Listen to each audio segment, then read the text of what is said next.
In this video,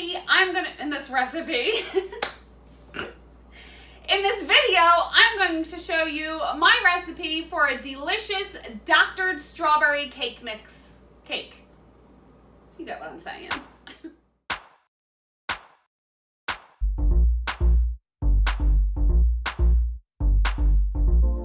Hi guys, it's Karolyn. In this video, like I said before, I'm going to show you my recipe for a delicious strawberry cake mix doctored cake.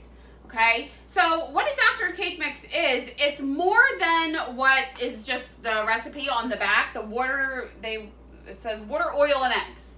So in this video, you're going to ignore this recipe on the back. Just omit the recipe on the back of the box.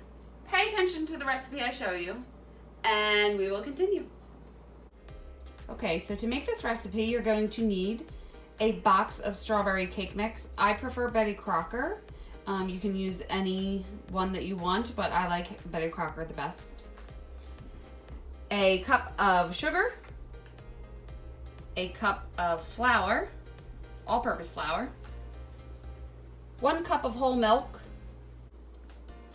1 cup of sour cream, full-fat sour cream, 3 whole eggs, and I always throw in a little bit of Wilton clear vanilla, but I love it so much that I put it in everything. That's not necessary, but you can use it if you want. And you'll also need a 1/2 cup of strawberry pie filling. You can get these sleeves of pie filling on Amazon. I can link that below for you. Okay, so to start, you're gonna add the whole bag of strawberry cake mix to your bowl. And also the cup of sugar and the cup of flour. And I like to mix that together just to get everything incorporated before I add everything else. And then once that's incorporated, I'm going to take the cup of whole milk and slowly add that in.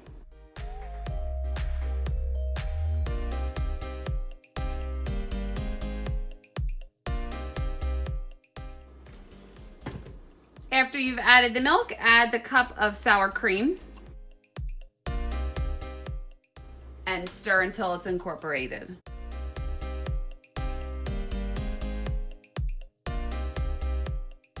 Then add the 1/2 cup of the strawberry pie filling and mix that together.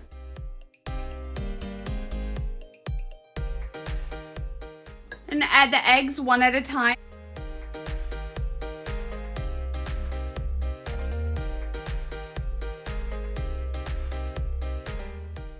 Once the eggs are incorporated, I just turn it off and I'm going to scrape down the sides.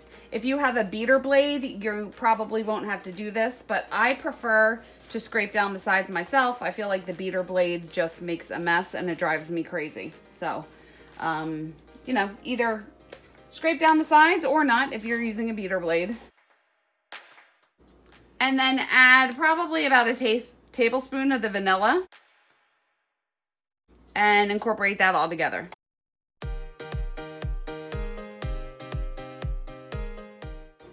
And then I'm going to prepare my pan for the batter. I'm going to mix around this pan grease that I have. I have a video on how I make this pan grease. I can link that below. I like to stir it to just reincorporate everything together because the oil starts to separate as it sits a little bit. I have a 5-inch pan here and a pastry brush, and I'm just going to lightly coat the pan with the pan grease. And then I also have a flour nail that I use as a heating core, and I just put a little bit of grease on the bottom part of that as well and stick that in the middle of the pan. And then I'm going to fill the pan about 1/2 to 2/3 full. Ugh. Sometimes I hate being right-handed because I have to do everything backwards here, but.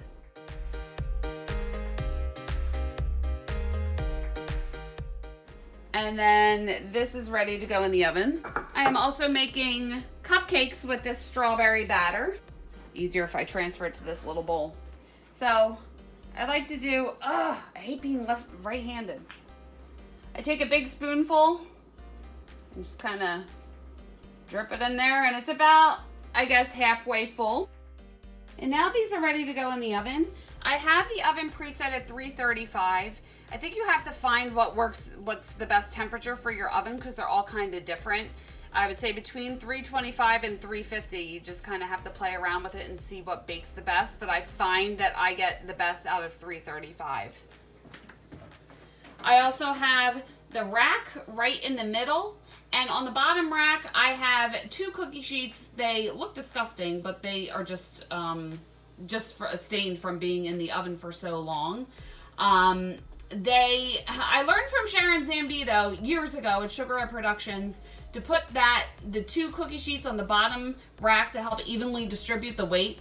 I don't even think it's necessary anymore, but I've been doing it for so long that old dog, new tricks. I just keep doing the same thing. So probably not necessary, but I just have always done that, so I continue to do that. And then I'm just going to stick these in the oven. The cupcakes are going to bake for 17 minutes, and the cake probably for about 45 to 50 minutes. Okay, it was 17 minutes, so I'm going to take out the cupcakes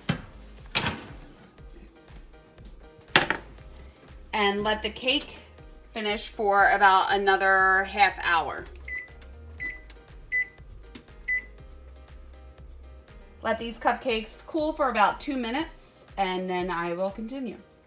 So now here I have a piece of foam core board. You can use a piece of cardboard or whatever. It's just easier to keep the cupcakes together. And I have a piece of food safe plastic. And what I'm going to do is freeze the cupcakes. So they are hot out of the oven. I just let them sit for 2 minutes. And I'm going to place them on this board so they're not touching, so they don't lose their shape. If you push them too close together, they're gonna freeze in a weird shape. So just make sure that they're in a perfect circle. And wrap it up.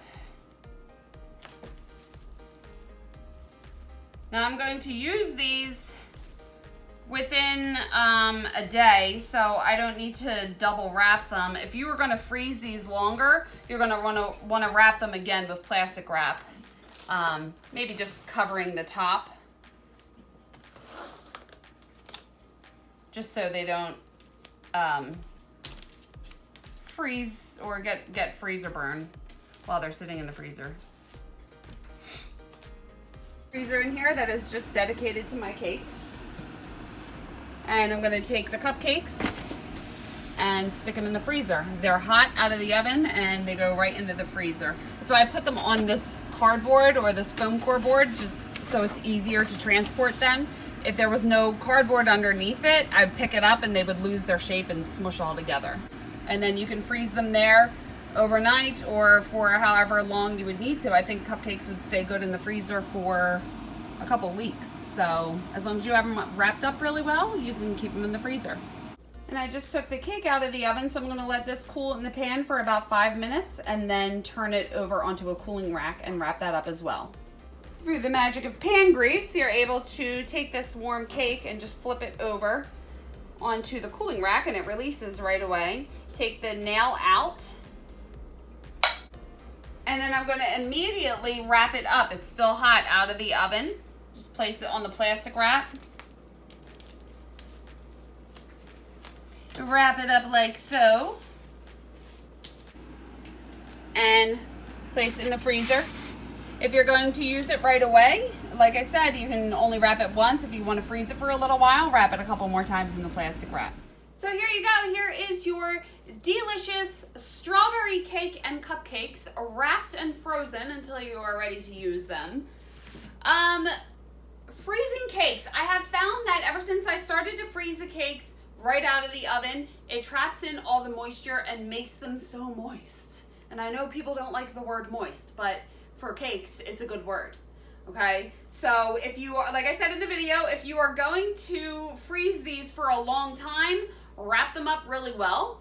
And to thaw them, I just take it out of the freezer and leave it on the countertop until it comes to room temperature, and then you can unwrap them and then fill them just like any other cake.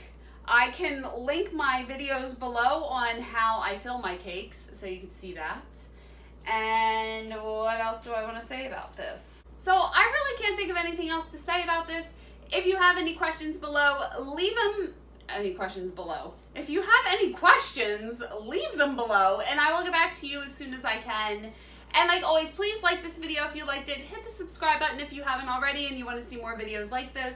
And you can follow me on social media. I am on Facebook and Instagram, and I have my website. I will link all of that below. Thank you so much for watching the video, and I will see you on the next one. Bye!